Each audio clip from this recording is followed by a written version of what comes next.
Aktivis sekaligus Wakil Koordinator Komisi untuk Orang Hilang dan Korban Tindak Kekerasan atau Kontras, Andri Yunus, menjadi korban penyiraman air keras oleh orang tak dikenal.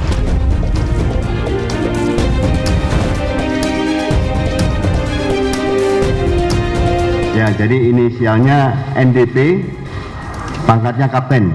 Kemudian inisial SL, pangkatnya Letu. Kemudian inisial BHW, pangkatnya Letu. Kemudian yang terakhir inisial ES, pangkatnya Serda.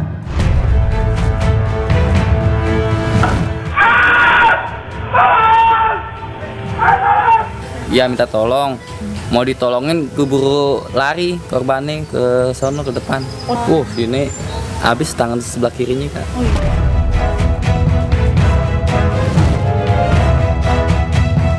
Bisa ditinjau dari politik seakan pemberangusan orang berpendapat kan gitu kan, dan kemudian aksi premanisme yang vulgar gitu. Itu jadi menurut saya ini sangat menampar bangsa kita gitu. Kalau memang kita ingin tahu ya, seperti kata Presiden, cari sampai ketemu, ya peradilannya harus jelas. Kalau hanya peradilan militer, korbannya itu sipil.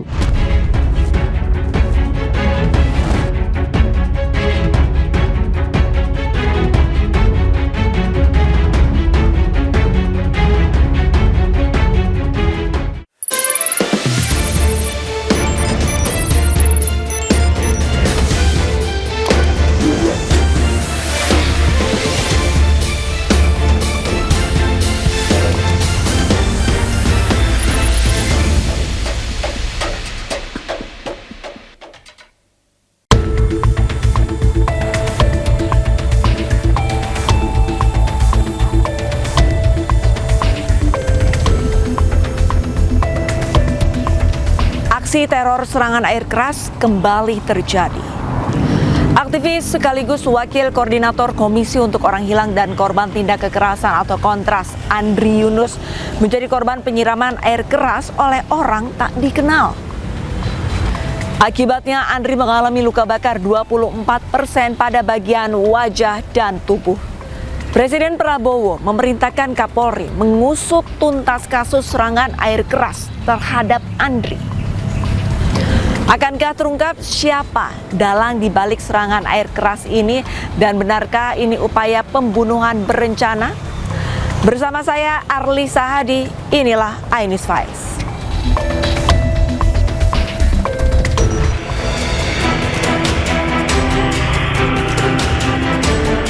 Aksi teror menyasar Wakil Koordinator Komisi untuk Orang Hilang dan Korban Tindak Kekerasan Kontras, Andri Yunus, pada Kamis malam 12 Maret silam.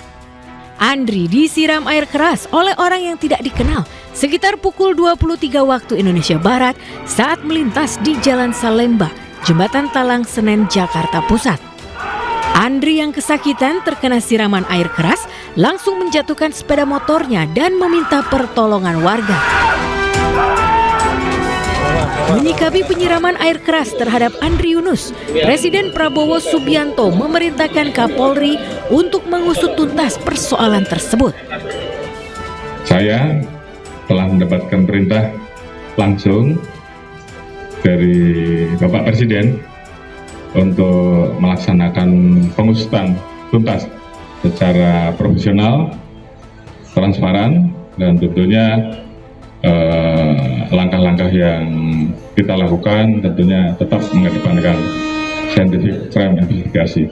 Ini menjadi perhatian serius dari Bapak Presiden. Saya kira itu. Andri Yunus mengalami luka bakar serius dengan tingkat keparahan hingga 20% yang menyebabkan mata sebelah kanan, kedua tangan, leher, serta dadanya mengalami luka. Dalam kasus penyiraman air keras terhadap aktivis Kontras Andri Yunus, TNI dan Polri pun bergerak melakukan penyelidikan dan mencari pelaku penyiraman. Saat itu polisi mengungkap ada 2 inisial pelaku yang masih dalam proses pengejaran, yakni BHC dan juga MAK. 2 inisial MAK Namun demikian, dari hasil penyelidikan kami tidak menutup kemungkinan juga ini pelaku dapat diduga lebih dari 4. Sementara itu di waktu yang hampir bersamaan, Puspom TNI mengatakan sudah menahan 4 oknum anggota TNI AU dan AL terkait dugaan keterlibatan penyiraman air keras. Ya, jadi inisialnya NDP, pangkatnya kapten. Kemudian inisial SL, pangkatnya letu. Kemudian inisial BHW, pangkatnya letu. Kemudian yang terakhir inisial ES, pangkatnya Serda. Bentar ya.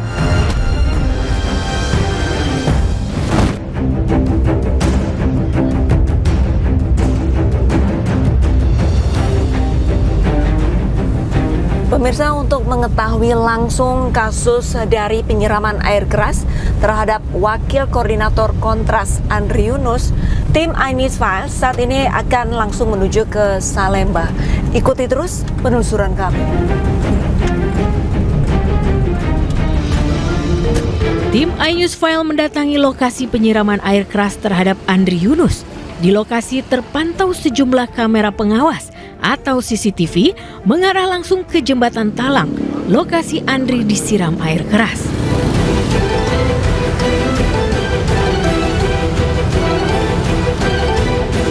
Pemirsa, saya dan tim iNews Files saat ini sudah berada di Jalan Salemba 1, tepatnya di Jembatan Talang, Jakarta Pusat. Di tempat saya berdiri saat ini adalah lokasi di mana Wakil Koordinator Kontras Andri Yunus terkena siraman air keras oleh 2 orang tidak dikenal. Dan pada tanggal 12 Maret 2026, korban hendak pulang, namun sayangnya di lokasi lingkaran pertama, mungkin kita bisa lebih mendekat.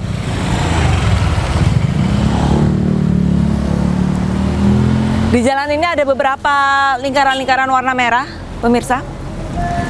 Di mana pada saat itu 12 Maret 2026, Andri hendak pulang ke rumah, namun sayangnya dicegat oleh 1 buah motor yang dikendarai 2 pria.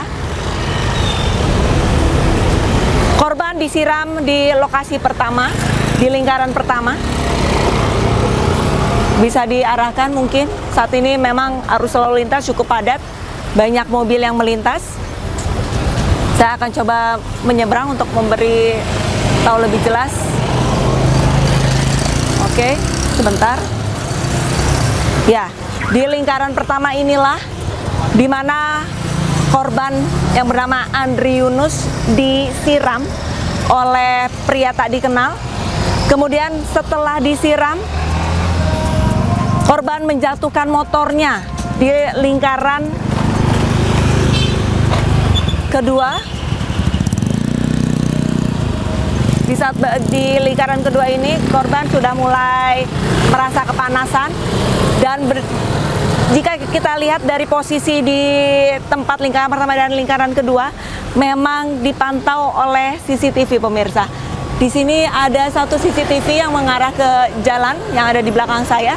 Kemudian untuk di lingkaran kedua dan di lingkaran ketiga ada satu CCTV lagi.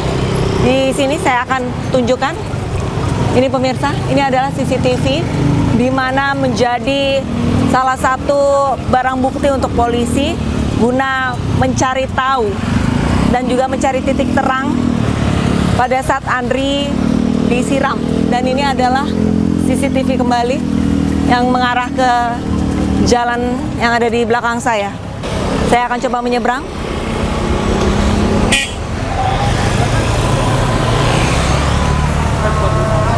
Berdasarkan rekaman yang sudah beredar di sini adalah lokasi Andri menjatuhkan motornya.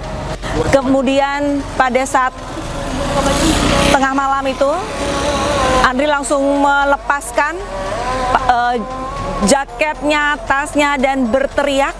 Dan disinilah Andri ataupun korban berteriak kesakitan, meminta pertolongan, dan akhirnya karena teriakan seorang wakil koordinator kontras yang cukup kencang, sejumlah warga di Jalan Talang ini langsung segera bergegas mendekati motor dan menyelamatkan Andri.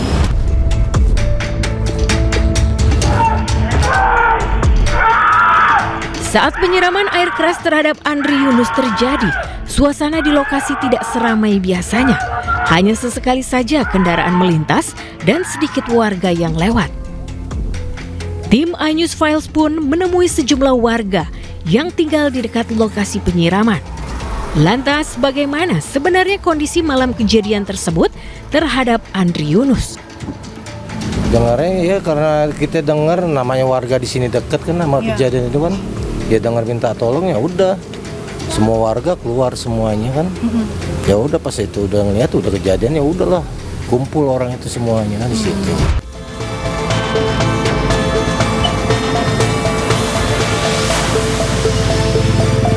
Sempat dengar nggak sih pas minta tolongnya? Oh dengar. Memang suaranya agak kencang. Iya benar. Dan keadaan saat itu seperti apa ramai sih Pak? Keadaannya ya beginilah. Begini aja ya, agak lenggang. Lenggang. Sempat lihat korbannya?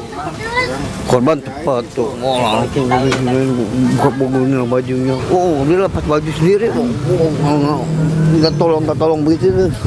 Oh dia saya pada diam semua. Dia bawa ke dokter nggak dia? Enggak Wah kayaknya udah diincar dari pom bensin Kak. Nah, saya juga dapat dari CCTV kan di jalan tuh.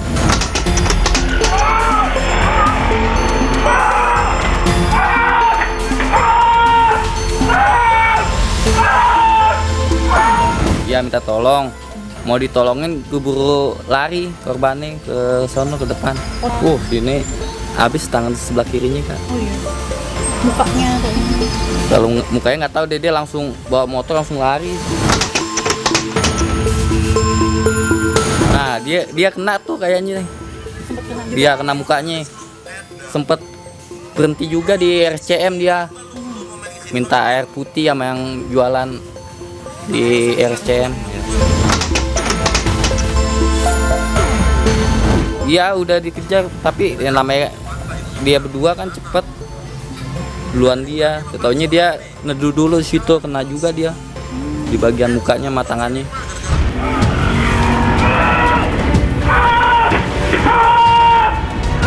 Di tengah penanganan kasus penyiraman air keras terhadap aktivis kontras Andri Yunus, secara mengejutkan Kepala Badan Intelijen Strategis BAIS, TNI Letjen Yudi Abrimantio, mengundurkan diri pada Rabu 25 Maret 2026. Kepala Pusat Penerangan TNI mengatakan, pengunduran diri tersebut merupakan bentuk pertanggungjawabannya atas tindakan oknum BAIS yang melakukan penyiraman air keras terhadap aktivis kontras Andri Yunus. Sebagai bentuk pertanggungjawaban, hari ini telah dilaksanakan penyerahan jabatan Kabais.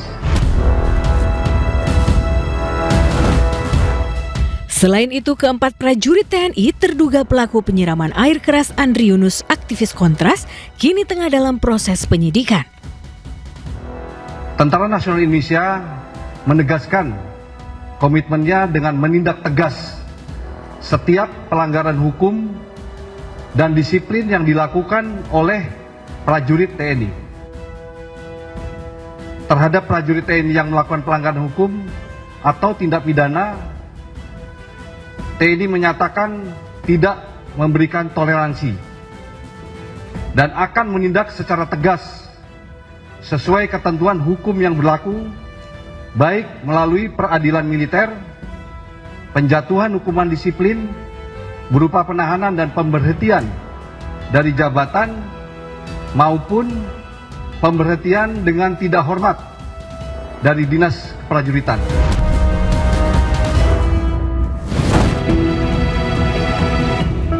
Jelas dong, Bais merasa tercoreng. Kan begitu, Bais tercoreng lah. Apalagi kan saya bilang, saya sama Kontras dekat-dekat aja, kok tidak ada masalah, kok bisa jadi begini sih.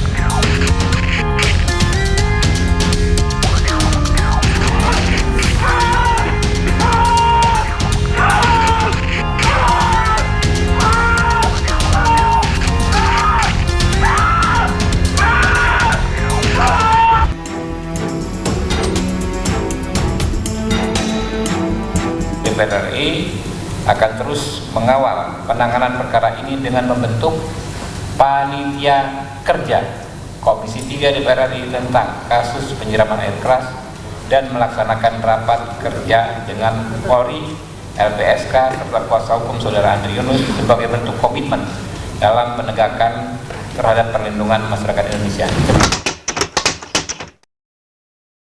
Nah, kalau aturannya militer, itu aturannya kalau perbuatan oleh militer, karena undang-undang dasar pasal 24 itu mengatur perbuatan oleh militer itu tetap di peradilan militer.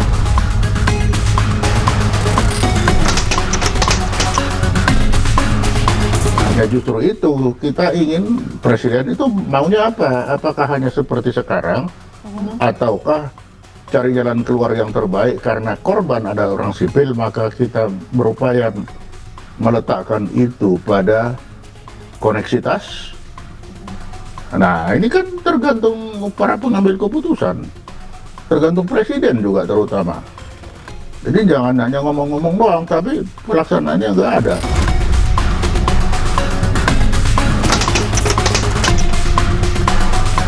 Bagi saya tuh perpu supaya bisa terjalan dengan baik itu. Nah kalau nggak ada perpu ya tetap aja itu sipil sendiri, militer sendiri. Atau dia diadili hanya di peradilan militer.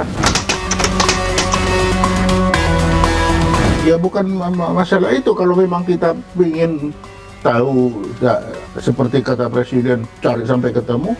Ya peradilannya harus jelas. Kalau hanya peradilan militer, korbannya itu sipil. Nah pelaku itu militer. Nah sejauh mana militer ini nanti akan berjalan kan kita juga nggak tahu.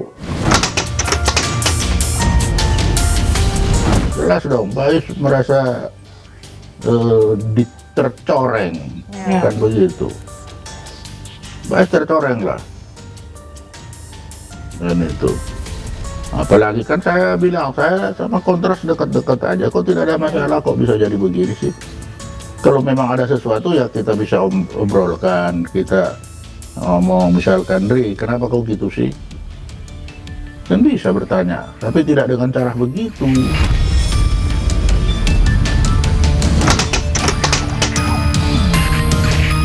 Dia sendiri bisa, diperintahkan bisa, itulah sebabnya perlu dibawa ke pengadilan biar jelas kan itu. Berarti bisa dibilang ini hanya oknum ya Pak ya? Bisa, ya bisa aja itu oknum. Karena kalau Bais benar yang main nggak begitulah. Ketahuan itu kecil sekali kemungkinan kalau operasi bermain beneran. Nggak tahu kalau saya itu. Kalau bagi saya nggak ada masalah. Tapi nggak tahu kalau orang lainnya, saya juga nggak ngerti. Ya tergantung nanti terbuktinya apa ada yang nyuruh, apakah itu suka sendiri, ya itu saya nggak bisa intervensi, nanti itu kan urusannya hakim.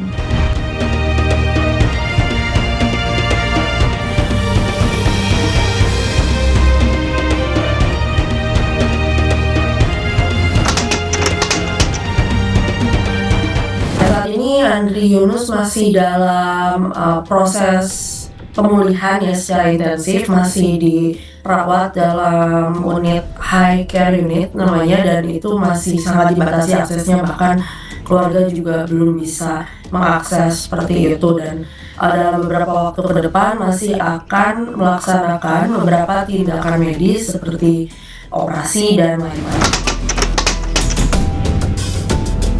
Luka yang dialami oleh Andrianus setidaknya ada 20% dari penjuru bagian tubuhnya, khususnya di bagian sebelah kanan, mengalami luka bakar seperti itu. Dan mungkin untuk secara lebih detailnya dapat diupdate secara berkala gitu ya, melalui rilis yang dikeluarkan oleh pihak rumah sakit maupun dari Kontras.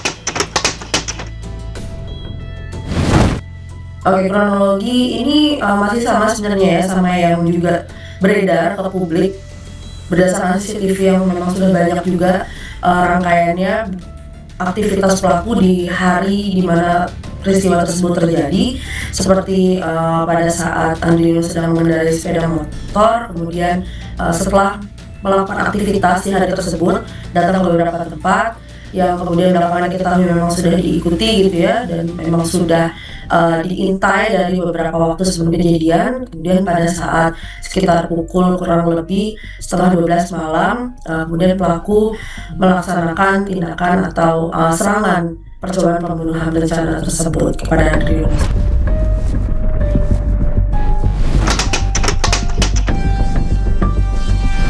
Nah, Andrianusnya sendiri pun dalam beberapa waktu belakang spesifik mengadvokasi isu kekerasan aparat keamanan, baik itu kepolisian maupun TNI seperti itu, dan memang aktif melakukan advokasi penolakan terhadap UU TNI waktu sebelum disahkan hingga sesudah disahkan, mengajukan uji materi dan hadir sebagai saksi, kemudian juga masih terus aktif terlibat dalam mengadvokasi undang-undang yang berkaitan dengan perluasan kekuasaan TNI maupun kepolisian seperti itu.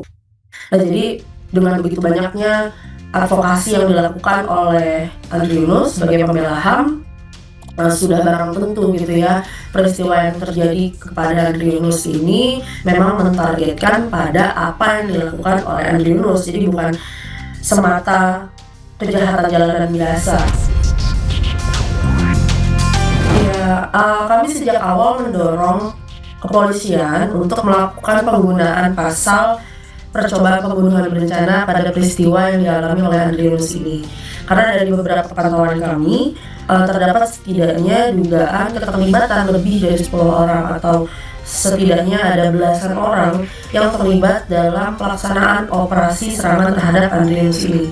Jadi patut diduga ini adalah operasi besar yang disusun secara sistematis dan melibatkan banyak orang. Nah, tentunya dengan keterlibatan banyaknya orang ini, makin besar dugaan bahwa orientasi dari operasi ini adalah untuk menghilangkan nyawa atau merampas nyawa dari target operasi tersebut. Jadi bukan sekadar mencelakai. Sangat besar juga harapan kami agar kasus ini jangan sampai dibawa di ranah peradilan militer gitu, karena agar menjadi terang, kasusnya guna menjadi terang dan proses penegakan hukumnya dapat berjalan secara transparan dan terbuka. Kami sangat mendorong untuk penyelesaian ini tetap berada di bawah kekuasaan peradilan umum.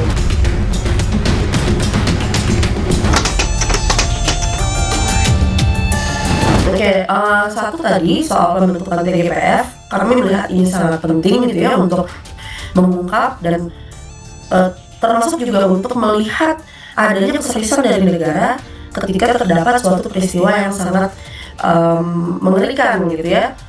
Ini bukan hanya serangan terhadap Andrianusnya itu sendiri, tapi serangan terhadap demokrasi secara luas. Jadi ini bukan lagi alarm demokrasi, bukan lagi alerta dalam tanda kutip gitu ya. Ini sudah merupakan wujud dari bobroknya demokrasi itu sendiri. Jadi bukan lagi alarm atau tanda bahaya, ini sudah jadi kebahayaan dari demokrasi itu sendiri, dan kita sudah ada di titik nadir.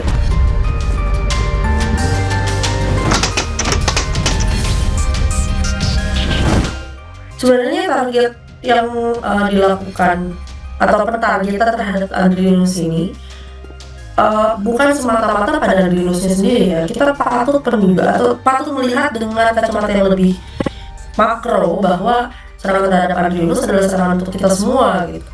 Meskipun secara fisik Andri Yunus yang mengalami luka bakar dan luka dari serangan air kerasnya, tapi tiap-tiap dari kita, tiap-tiap dari masyarakat sipil, baik itu yang melakukan kerja-kerja advokasi hak asasi manusia secara aktif maupun sipil-sipil pada umumnya gitu ya, yang memang melakukan kerja-kerja aktivitas sehari-hari, itu juga turut terluka dengan adanya serangan terhadap Andri Yunus ini, karena Andri Yunus dalam hal ini mengalami serangan itu jadi simbol serangan terhadap masyarakat sipil secara luas.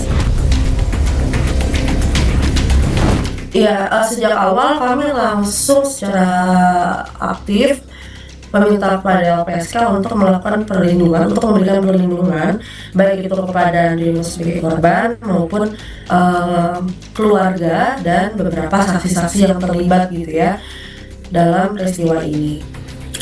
Tentunya jika kasus Andri Yunus ini tidak dapat terselesaikan, aktor intelektualnya tidak terungkap, bahkan tidak diadili, tentunya kita akan masih menghadapi serangan-serangan serupa ke depannya.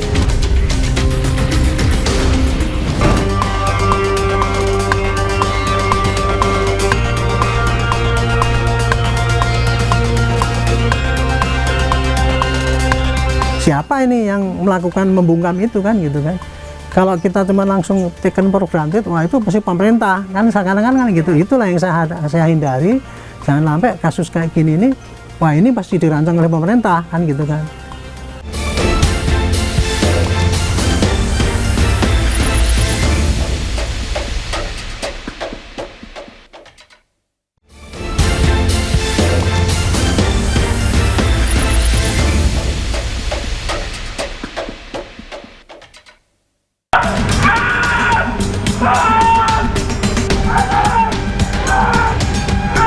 Kontras Andri Yunus disiram air keras pada hari Kamis 12 Maret 2026 di Jalan Salemba Talang, Jakarta Pusat. Berdasarkan analisa kepolisian, Andri Yunus sudah dibuntuti sejak berada di kantor YLBHI saat menghadiri sebuah acara. Usai dari YLBHI, Andri Yunus pulang pada pukul 23.30 waktu Indonesia Barat dengan menggunakan sepeda motor. Saat melintas di Jalan Salemba, Jembatan Talang, Jakarta Pusat, pada pukul 23.37 waktu Indonesia Barat, korban didekati oleh dua orang menggunakan motor dari arah berlawanan. Hanya dalam hitungan detik, tiba-tiba pelaku yang berada di bangku penumpang menyiram air keras ke arah wajah Andri Yunus.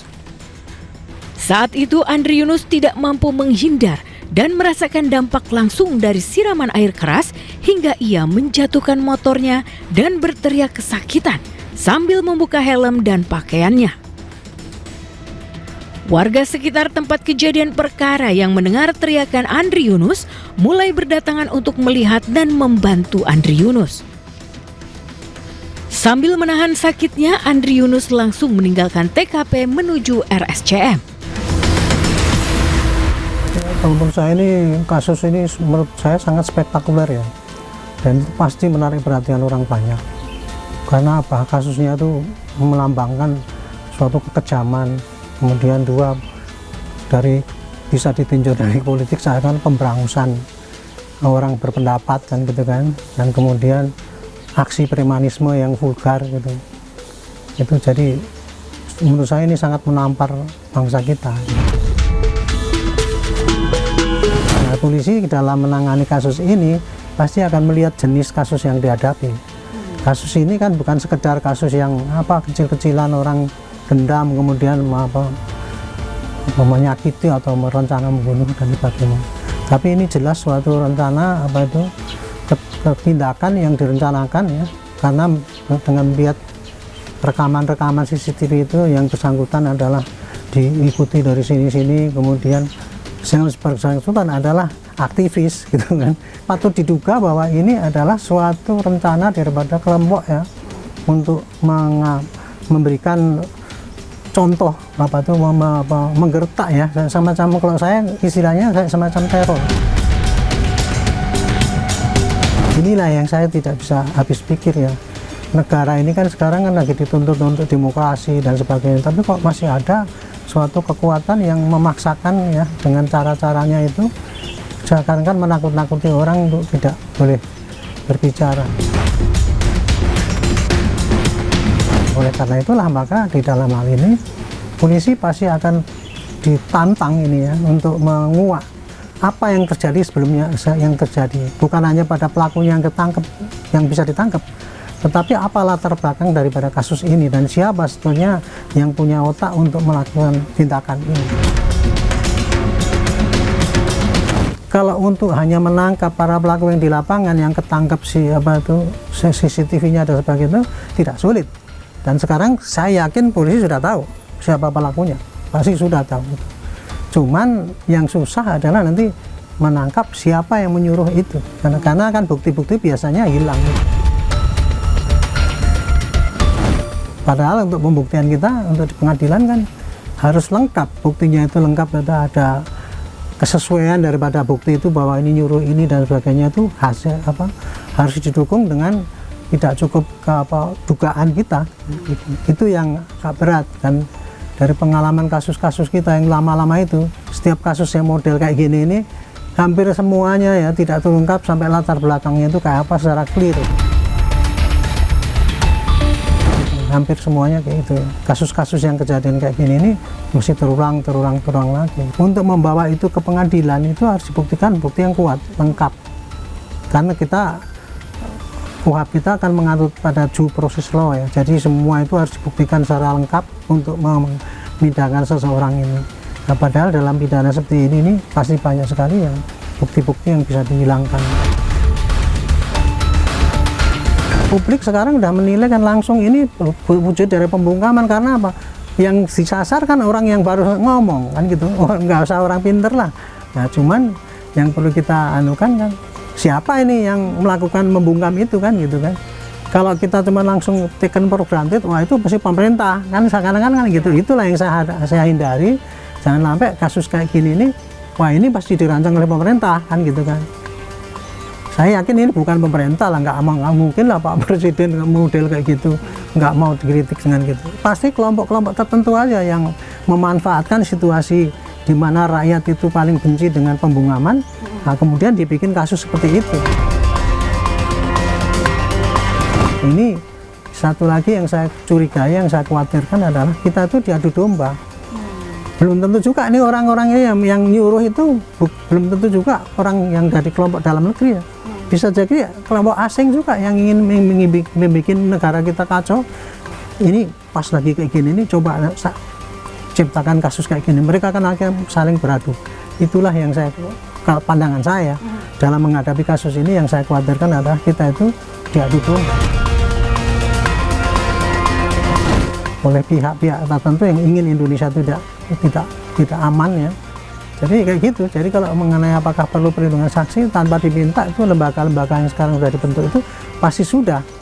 Polisi harus berani transparan cara menangani. Ini sekarang kan pasti nanti akan dicurigai ya. Yang sering dicurigai itu begini, kasus kayak gini pelakunya di lapangan ditangkap tapi yang nyuruh nggak ketangkep.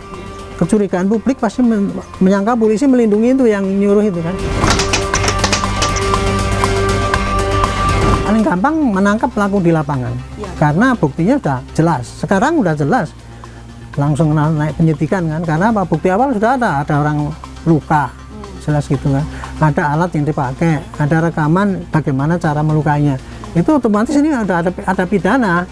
Cuman kita untuk membuktikan pidananya itu kan di dalam KUHP itu adalah mencari seterang-terangnya apa yang terjadi, keterangan apa yang terjadi sesungguhnya, sehingga kalau kita mengatakan pidana itu bukan hanya pelaku yang ada datanya di situ, tapi juga harus, kalau suatu kejadian itu kan mesti ada yang nyuruh kan, ada yang melaksanakan, ada yang membantu perencanaan, ada yang mengamankan.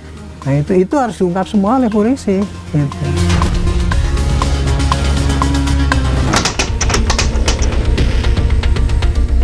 tergantung dari bukti yang masih dikumpulkan oleh polisi. Buktinya apa saja dikumpulkan nanti akan diramu. Oh, ini berarti hanya sekedar penganiayaan, bukan, tapi ini suatu penganiayaan yang direncanakan. Oh, ini adalah suatu penganiayaan yang mengakibatkan orang mati. Yang paling tinggi lagi adalah pembunuhan yang direncanakan dengan cara yang sadis, kayak gitu kan. Pasti nanti jaksa akan mencari yang paling berat, karena kasus ini memang kelihatannya ya pantas tidak dianggap berat lah, karena dia itu tadi. Polisi harus bisa ngungkap ini siapa yang pelaku di belakangnya. Harus, jangan seperti yang tulang yang dulu-dulu, akhirnya blank, kita nggak bisa memberikan jawaban pada publik. Nah, untuk menjawab kayak gitu itu, saran saya, polisi di dalam menyidik itu jangan sendiri, jangan tertutup sendiri, ajak semua komponen, elemen yang bisa dilibatkan, marilah kita menyidik bersama-sama. Gitu kan? Nah, nanti adapun hasilnya apa, kan memang segitu maksimal yang kita bisa anukan kan, bisa buktikan gitu. Jadi entah nanti gagal atau berhasil, tetapi publik sudah tidak menuduh lagi polisi pura-pura ini. Nah, gitu. Pada para aktivis gitu ya, itu jangan takut bahwa ini kayak gini ini ya, ini kan suatu, bagi saya ini satu gertak kepada mereka ini loh, contoh kalau kamu kayak gini nanti akan kita ginikan gitu. Itu yang namanya kasus teror ya kayak gitu, timbulkan suatu cerita sehingga menimbulkan ketakutan. Nah, dalam hal ini saya pikir jangan takut dengan ancaman teror yang semacam ini, karena kita akan serius di dalam menanggulangi kasus seperti ini. Apabila kasus ini bisa terungkap, maka mungkin ya di kemudian hari tidak ada lagi yang terulang-terulang kayak gini.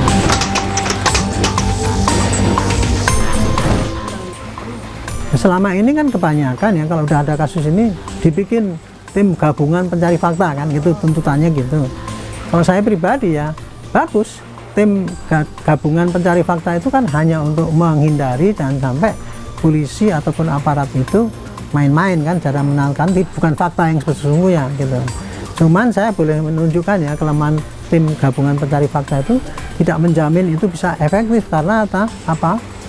Karena kejelian daripada tim yang ditunjuk itu dia nggak punya keahlian untuk mengungkap kan. Akhirnya ya jadi belum tentu efektif.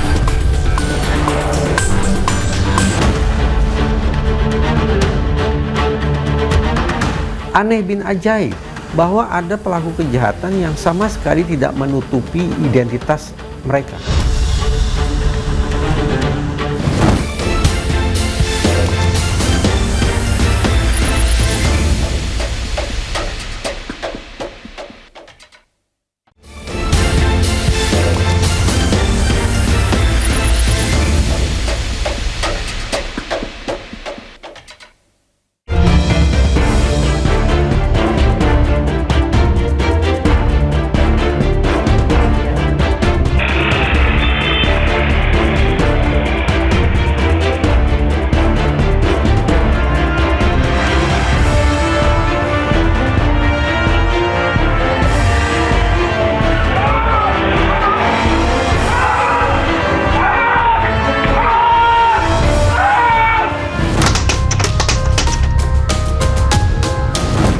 Dari baik itu Polda Metro Jaya maupun Kompolnas keluar dua kosakata kunci, yaitu terencana dan terlatih. Sebuah aksi kejahatan itu baru bisa dikatakan terencana kalau bisa dipastikan bahwa di kepala pelaku atau para pelaku ada 4 elemen. Target, insentif, sumber daya, dan resiko. Kalau kita bicara target, tampaknya iya. Memang diincar adalah orang yang satu ini, bukan yang lain. Yang akan dijadikan sebagai sasaran kejahatan adalah wakil koordinator kontras. Jadi T terpenuhi target. Yang kedua, insentif. Sesungguhnya sampai sekarang kita semua, bahkan otoritas penegakan hukum, masih bertanya-tanya apa ya manfaat yang ingin dicapai, apa ya insentif yang ingin didapat oleh para pelaku dengan melancarkan aksi kejahatan sedemikian rupa. Jadi I, insentif, masih misteri. Kita pindah ke elemen yang ketiga, yaitu sumber daya. Oh, sudah sangat terang benderang lah. Ada kendaraan bermotor, pelaku lebih dari 1 orang, berarti melibatkan teman. Pemilihan waktu, pemilihan lokasi, menggunakan instrumen berupa air keras. Itu semua menunjukkan adanya sumber daya. Terpenuhi elemen yang ketiga. Yang keempat, resiko. Aneh bin ajaib bahwa ada pelaku kejahatan yang sama sekali tidak menutupi identitas mereka. 2 orang melancarkan aksi jahatnya tanpa menutup muka, tanpa mengenakan sarung tangan, sehingga kita bisa bayangkan jejak berupa sidik jari akan berserak. Dan coba lihat bagaimana cara mereka menggunakan air keras itu. Alih-alih membawanya pergi, alih-alih membuangnya di tempat tersembunyi, para pelaku justru melempar botol air keras itu begitu saja di tempat terbuka. Itu artinya apa? Mereka meninggalkan barang bukti. Dengan kata lain, saya tidak melihat ada tanda-tanda bagaimana para pelaku ini mengelola elemen yang keempat, yaitu mengelola resiko agar mereka tidak ditangkap oleh otoritas hukum, tidak dimintai pertanggungjawabannya dan seterusnya. Tapi luar biasa, dalam tempo cepat pihak POM TNI justru mengumumkan bukan hanya 2. Terbuka mereka gamblang sebutkan ada 4 inisial, dan keempat-empatnya berasal dari Satuan Kerja Intelijen TNI. Sejenak kita langsung membayangkan, karena mereka dari latar belakangnya tentara yang berfokus pada kerja intelijen, maka pasti mereka terlatih. Kalau saya berpikiran berbeda. Benar bahwa mereka adalah orang-orang yang bekerja di institusi tertentu, sebagaimana yang sudah diumumkan oleh POM. Tapi apakah serta-merta saya mengatakan mereka bekerja di institusi itu dan mereka terlatih? Tanda tanya besar. Tapi apakah disimpulkan karena mereka berasal dari institusi tertentu maka niscaya mereka terlatih? Saya tidak begitu bersepakat. Karena kalau kita tinjau terkait dengan instrumen kejahatannya, sekian banyak aksi kejahatan yang menggunakan air keras disiram di tempat terbuka seperti itu, memang dilatar belakangi oleh motif pribadi. Sehingga tidak hanya dari segi gerak-gerik, dari sisi pemilihan instrumen, dan juga kosakata yang digunakan oleh kedua lembaga, memang mengajak kita untuk tampaknya harus punya kesamaan persepsi, melihat ini sebagai sebuah kejahatan jalanan, yang motifnya tampaknya adalah motif pribadi. Kendati demikian, tetap saya berada pada posisi menunggu hasil investigasi finalnya seperti apa. Yang barangkali harus kita cek ulang adalah kecepatan kita menarik simpulan bahwa Kontras versus TNI, Kontras versus Bais, para pelaku personil Intel versus Andri Yunus. Simpulan semacam itu silakan diinvestigasi. Kendati 4 orang berlatar belakang tentara, bahkan berasal dari Satuan Kerja Intelijen, tapi tidak tertutup kemungkinan ini lebih sebagai sebuah kejahatan jalanan dengan motif pribadi. Kalau tetap ada kalangan yang meyakini ini sebagai sebuah kerja intelijen, karena para pelakunya berlatar belakang bekerja di Satuan Kerja Intel, bagaimana mungkin ya orang-orang Intel menjalankan kerja Intel tapi dengan operasi yang sedemikian jorok, operasi yang sedemikian kotor, operasi yang sedemikian memalukan. Bahkan perampok kemarin sore pakai tutup muka, ini tidak pakai tutup muka. Ada tidak kemungkinan jangan-jangan kita sedang memperbincangkan Rouge Operation, operasi merah. Operasi merah itu apa? Sebut saja operasi kelompok sempalan. Bahwa dalam sebuah organisasi ternyata ada kelompok yang menyempal, yang menjalankan operasi mereka sendiri tanpa otorisasi struktur organisasi. Ada satu kosakata yang diucapkan oleh Presiden ketika menyoroti masalah ini, yaitu terorisme. Saya terus terang kaget ketika mendengar Presiden menyebut kata itu. Kalau ini memang merupakan peristiwa terorisme sebagaimana yang dipotret oleh Presiden, kenapa Presiden tidak menyebut secara eksplisit memerintahkan BNPT, Badan Nasional Penanggulangan Terorisme, untuk ikut melakukan kerja investigasi dalam kasus ini? Tampaknya sejauh ini baru 2 lembaga saja yang mendapat atensi, yaitu kepolisian dan TNI. BNPT di mana? Saya tidak tahu. Padahal bukankah semestinya mereka juga hadir? Karena Presiden yang menyebut teroris. Tidak hanya itu. Kalau kita mau fair, kita pun patut bertanya, Andri Yunus itu siapa? Kenapa dia jadi sasaran? Apakah dia dijadikan sasaran karena ada persoalan pribadi? Atau karena dia dianggap sebagai individu yang bisa membahayakan negara? Tapi victim profiling pun sepatutnya diselenggarakan agar kita punya kepastian kenapa Andri Yunus sampai diserang sedemikian rupa. Kalau saya justru ingin menilai positif bahwa kedua lembaga ini bekerja sangat cepat loh.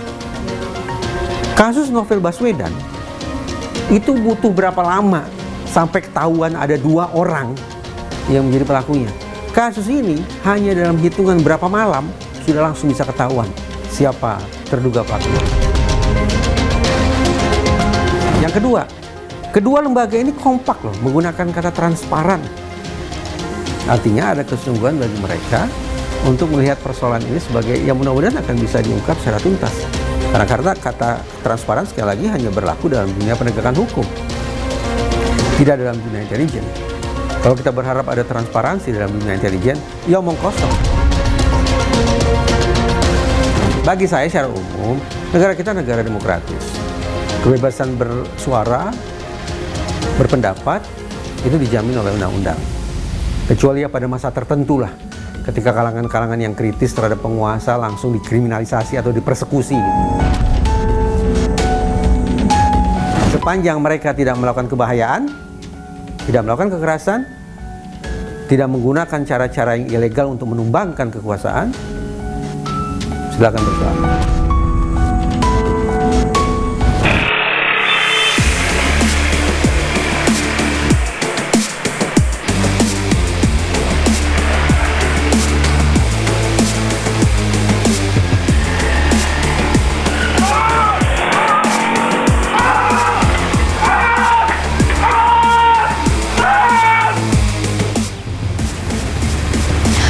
Bukan hanya berpotensi sebagai intimidasi terhadap aktivis, penyiraman air keras terhadap pembela hak asasi manusia juga turut mengancam kebebasan demokrasi. Desakan usut tuntas dan keseriusan terhadap pemerintah serta aparat dalam membongkar siapa aktor intelektualnya tidak boleh diabaikan. Pengungkapan yang adil dan tuntas akan menjadi pesan kuat bahwa negara tidak membiarkan kekerasan membungkam suara masyarakat sipil. Jadi, jangan bilang Anda tidak tahu permasalahan ini, karena kami sudah memberitahukannya.